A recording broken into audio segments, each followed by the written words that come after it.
those and the due processes, and after reviewing all 273 free kicks done over the past weekend, we can confirm that all were correct and in current keeping of the rules of the game. What, even the Darcy Moore one? I knew this would happen. Yes, even the Darcy Moore free kick. If you look at the footage from Sunday's game, even though Darcy's eyes were on the ball, it's clear that his intention is to injure Sam Butler. So we have deemed that call to be correct. Jack Ginnivan not getting The one in the third quarter?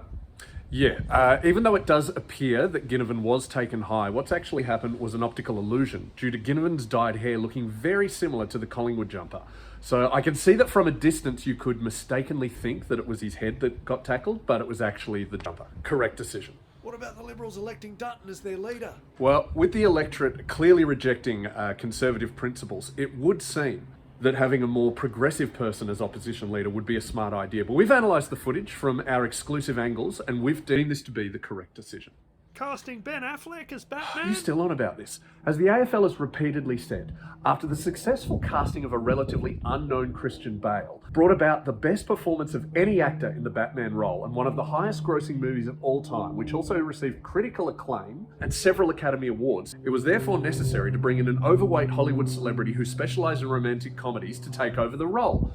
It was the correct decision. And Napoleon invading Russia? You lot have got to stop taking your questions from social media. Yes, Napoleon's army suffered losses of around 400,000 troops, but there was no prior opportunity not to invade Russia. And Napoleon showed sufficient intent to keep deaths to a minimum. And if you look at the stats, you'll see France was dangerously overpopulated at that point in history. So using common sense, it was the correct decision. And Tony Liberatore's goal in the 97 prelim? That one we did get wrong.